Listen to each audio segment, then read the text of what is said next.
Domenica di sangue nel Catanese. A Paternò un uomo è stato trovato riverso a terra senza vita con diversi colpi di arma da taglio. Erano circa le 13:30 di oggi quando il cadavere è stato scoperto in via Verga da alcuni passanti che hanno subito chiamato le forze dell'ordine.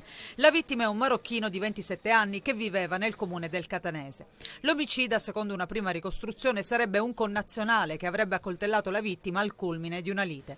Il delitto sarebbe avvenuto vicino a questa stazione di rifornimento, dove il 27enne avrebbe iniziato a litigare con l'altro marocchino. Poi la lite è degenerata e culminata con l'accoltellamento che sarebbe avvenuto dentro l'area di servizio, dove è stato rinvenuto tra l'altro anche il giubbotto dell'extracomunitario. Il cadavere però è stato ritrovato sulla strada, pochi metri più avanti. Forse la vittima aveva tentato di allontanarsi o chiedere aiuto dopo essere stata colpita. Poco distante dal luogo del delitto c'è una baraccopoli dove vivono centinaia di marocchini e tunisini, ma nessuno di loro sembra conoscere la vittima. Sul caso indagano i carabinieri della compagnia di Paternò. Al vaglio degli inquirenti anche le immagini delle telecamere di videosorveglianza presenti nell'area, che serviranno per ricostruire la dinamica e identificare il responsabile o i responsabili. Sull'omicidio la Procura di Catania ha aperto un'inchiesta. È lui, uno dei due che mi hanno violentata. Non ha avuto esitazioni ed è rimasta lucida la tredicenne catanese vittima di violenza sessuale di gruppo nella Villa Bellini di Catania nel riconoscere il 7° fermato dai carabinieri del comando provinciale, da poco diventato maggiorenne. È suo il terzo DNA estratto dalle tracce biologiche prelevate dagli indumenti della vittima. Per l'accusa è la conferma della sua partecipazione agli abusi commessi lo scorso 30 gennaio ai danni della ragazzina, che lo ha accusato e riconosciuto nel confronto all'americana che si è svolta alla presenza del magistrato che coordina le indagini dei carabinieri. La vittima ha complessivamente identificato 3 componenti del branco, oltre ai 2 stupratori anche un altro egiziano che la bloccava impedendole di sottrarsi agli abusi. Sono 2 le inchieste aperte per violenza sessuale di gruppo aggravata, quella della procura per i minorenni e quella della procura distrettuale che ha fissato per domani mattina l'interrogatorio di garanzia dei 5 maggiorenni fermati dai carabinieri. Il procuratore aggiunto Sebastiano Ardita e il sostituto Anna Trinchillo hanno chiesto la convalida del provvedimento e l'emissione di un'ordinanza di custodia cautelare in carcere nei confronti di 4 degli indagati e degli arresti domiciliari per il quinto, che durante le prime fasi delle indagini ha collaborato all'identificazione del branco che avrebbe partecipato alle violenze. Eccellenza, è una festa di Sant'Agata complicata quest'anno, più complicata del previsto. È sempre una festa che comporta la necessità di mettere in campo le misure più diverse e più straordinarie, quindi richiede grande impegno, grande responsabilità, ma sempre finalizzata a far sì che la festa si svolga nel modo più sereno e tranquillo possibile. Il riferimento ovviamente è complicata anche dal punto di vista emotivo per quei fatti che si sono registrati alla Villa Bellini, insomma una notizia certamente caduta come un fulmine a ciel sereno in questa festa di popolo e poi una festa di gioia, certamente amareggia molto tutti quelli che partecipano a questa festa. È stato un fatto terribile, avvenuto in pieno centro, che ha coinvolto una ragazzina e quindi tutti ci sentiamo veramente colpiti da questo evento, però devo dire che sto ammirando la ragazza per il fatto come in qualche modo sta denunciando, ha aiutato a far prendere gli autori e quindi pur nella gravità dei fatti che ha subito ha avuto la forza di reagire. Questo evidentemente è un segnale importante, però tutti noi dobbiamo starle vicino. Arriva l'accordo di sviluppo e coesione per la Sicilia, lo ha annunciato la Premier Giorgia Meloni a margine dell'incontro per la firma del contratto di sviluppo dell'azienda del Tresan nell'Etna Valley. Un accordo che metterà in campo opere strategiche, tempi e modi di realizzazione delle stesse, con l'uso dei fondi FSC, appunto di sviluppo e coesione, secondo una logica di impiego senza lungaggini. Tra qualche settimana, stiamo lavorando col Presidente Schifani, che ringrazio, presenteremo l'accordo di sviluppo e coesione con la Sicilia, che sarà tra l'altro uno di quelli finanziariamente più rilevanti. Anche qui opere strategiche. In Italia si smette di non spendere risorse che sono disponibili. Ogni singolo euro deve arrivare a terra per risolvere problemi dei cittadini. Ma per la Premier è stata l'occasione anche per ribadire l'importanza della ZES unica del Sud Italia e fare il punto sulla strategia di sviluppo che il governo sta mettendo in campo, nonché sull'uso e rimodulazione dei fondi del PNRR. Alla fine del 2023 l'Italia aveva ottenuto il pagamento della terza rata del PNRR, aveva presentato gli obiettivi della quarta rata, aveva ottenuto il pagamento della quarta rata ed è la prima nazione europea ad aver presentato gli obiettivi della quinta rata.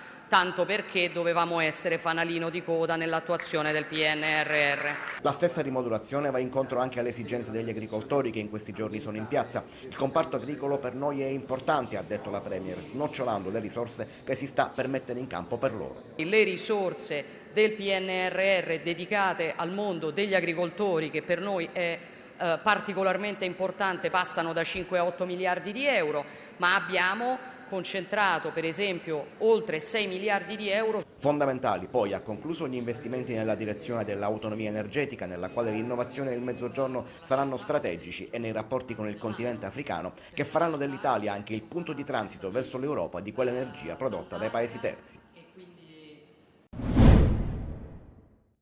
I trattori resteranno accesi in segno di protesta. L'agricoltura siciliana è in crisi. Da un lato ci sono le manifestazioni degli agricoltori, dall'altro c'è un dato sempre più drammatico riguardo la siccità. La Sicilia resta l'unica regione d'Italia in zona rossa per carenza di risorse idriche, in compagnia con Marocco e Algeria. Una situazione che si trascina da mesi e che è amplificata da temperature autunnali e invernali al di sopra della media. E se non pioverà nelle prossime settimane, i contorni saranno ancora più gravi. Il fatto che fino ad oggi siamo a una percentuale irrisoria della piovosità che avremmo dovuto avere in questo periodo pone interrogativi enormi. Se dovessimo continuare ad essere in questa condizione nei prossimi mesi, certamente saremo in uno stato di grave emergenza, il cui primo effetto sarebbe un'accentuazione del conflitto per la distribuzione dell'acqua tra le città e le campagne. Insomma, si rischia tanto, un'annata fino adesso disastrosa, la siccità che avanza. Io sono stato in campagna la settimana scorsa, sarei potuto andare in campagna in mocassini. Mi ero messo le scarpe del caloce, non servivano a niente, sarei potuto andare in campagna in sandali, non c'era un goccio d'acqua nei terreni, gli invasi collinari erano asciutti, e sto parlando di campagne importanti del centro della Sicilia, e le piante seminate, che so il favino, erano alte 3 centimetri, non 20. È evidente che c'è uno stato di grande difficoltà. E anche questo weekend si sono susseguite manifestazioni e proteste degli agricoltori che continueranno anche a partire da domani. Alla luce di quanto sta emergendo, si prevedono tempi lunghi per la riparazione e la sostituzione della condotta malorata della città di Trapani. Intanto proseguono i lavori in via sostitutiva disposta dal Comune lungo il tratto di strade nella zona di Milo, dove la ditta Siele, che sta eseguendo i lavori di posa di cavi elettrici per conto dell'Enel, ha causato un gravissimo danno alla condotta idrica comunale, bloccando l'arrivo idrico in città dai pozzi di Bresciana. In questi ultimi giorni i tecnici hanno provveduto a effettuare degli scavi mirati e con l'ausilio di telecamere si è appurato se erano presenti altri tagli nella condotta.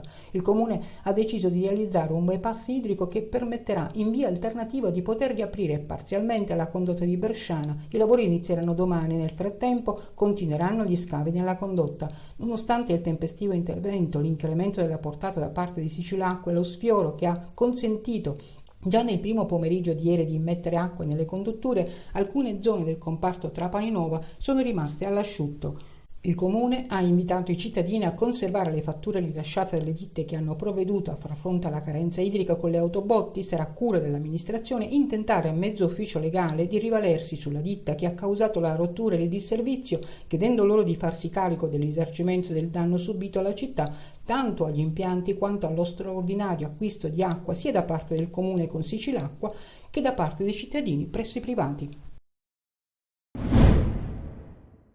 Le procedure per l'avvio del cantiere del ponte sullo Stretto vanno spedite. La prima pietra è programmata la prossima estate, ma già a metà febbraio i tecnici della Stretto di Messina presenteranno tutte le tavole del progetto, in particolar modo quelle legate agli espropri.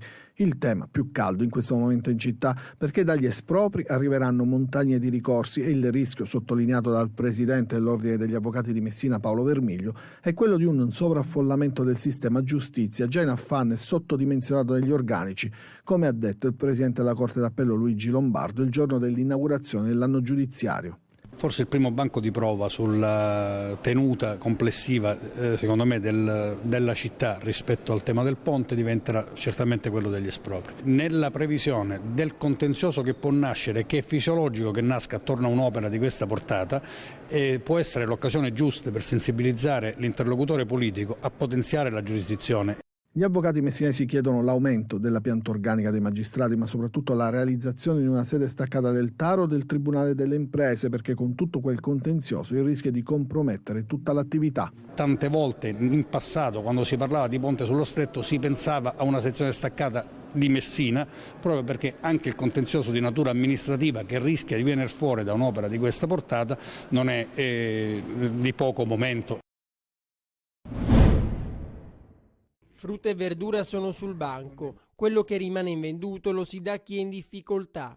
Le famiglie più disagiate possono venire qui, al mercato ortofrutticolo di Siracusa. Ci sono diversi casotti, se non tutti, che donano frutta e verdura e poi noi di conseguenza le doniamo alle famiglie più bisognose di Siracusa. Merce buona che anziché andare a finire poi nei cassonetti magari la settimana successiva può dare aiuto a queste famiglie bisognose. Una collaborazione tra Consulta Civica e Croce Rossa, una piccola grande mano d'aiuto per chi ha un basso reddito o per chi un reddito non lo ha proprio. Famiglie giovani, meno giovani, però insomma sono tutte censite sul nostro database e di fatto comunque ogni sabato vengono chiamate, contattate. Ogni fine settimana qui vengono molte persone, ritirano quello che serve, poi una stretta di mano ed un grazie. E se non riescono a spostarsi, nessun problema. I volontari arrivano fino a casa. C'è appunto questo servizio, sempre tramite la disponibilità dei volontari, di andarla a recapitare direttamente presso le loro case. L'obiettivo è uno: aiutare. Senza tre quarti della difesa, con 3 giovani esordienti e in inferiorità numerica, il Messina centra una vittoria pesante nello scontro diretto contro la Virtus Francavilla. Alle assenze degli squalificati Fumagalli e Ortisi si aggiungono gli infortuni di Pacciardi e Polito, troppo per una squadra che dal mercato ha pescato soprattutto giovani in prestito. L'inizio di gara però è terrificante per i rinnovati pugliesi. L'asse Dutu-Biondi funziona malissimo e i giallorossi bussano 2 volte con successo dalle parti di Branduani. Prima è Mausso e poi Zunno per un 2-0 inatteso ma meritato. La Virtus Francavilla si ricompatta, mentre il Messina paga le sue leggerezze difensive. In una gara ricca di gol non può mancare il timbro di Artistico, seguito a ruota da Macca. Nella ripresa accade poco nulla fino all'espulsione di Salvo, che lascia il Messina in 10. Occhiuzzi e il suo Francavilla si accontentano del punto, ma la squadra di un Modica sempre più decisivo e puntuale nelle scelte ci prova e viene premiata da un disattento Molnar, che nel suo retropassaggio costringe Branduani a lasciare la porta. Il resto nella prodezza balistica di Frisenna dai 40 metri, con Monteagudo espulso nel tentativo di evitare il nuovo vantaggio giallo-rosso. Gli errori sotto porta di Ragusa e Luciani rendono ancora più appassionanti le ultime fasi del recupero, fino al triplice fischio che consegna un impensabile +6 sui play-out. I segnali di risveglio a Foggia ci sono stati, ma la sfortuna continua ad accanirsi sul Catania che perde pezzi in un momento delicato della stagione e in pieno tour de force, con impegni ravvicinati e uomini da dosare con il contagocce. Dopo il pari dello Zaccheria, i rossazzurri tornano a Picerno per recuperare il match del 20 gennaio scorso, quando a vincere fu il maltempo con una fitta nevicata che rese impraticabile il Donato Curcio. Da quel giorno, e nonostante la rivoluzione del mercato, il Catania ha iniziato a perdere altri pezzi, lasciando scoperti interi reparti. Agli infortunati Rizzo, Silvestri, Marsura, Sturaro, Mazzotta, Celli, Ciance e Beders si è aggiunto Zammarini, costretto ad uscire dal campo venerdì sera in seguito ad un fastidio al ginocchio. E a Picerno mancherà anche lo squalificato Averi, espulso ingenuamente allo Zaccheria e che di fatto ha indotto gli etnei a difendere con i denti il punticino dopo l'iniziale vantaggio di Rapisarda. Una circostanza che ha costretto i ragazzi di Lucarelli ad uno sforzo supplementare ad un organico già ridotto all'osso, e non si esclude che la dirigenza non possa rituffarsi nel mercato e ad attingere dall'elenco degli svincolati. Si vedrà. Intanto non resta che pensare al presente. Alle 14 di martedì sarà comunque il solito Catania, incerottato e battagliero, come vuole Lucarelli e come si augurano i tifosi.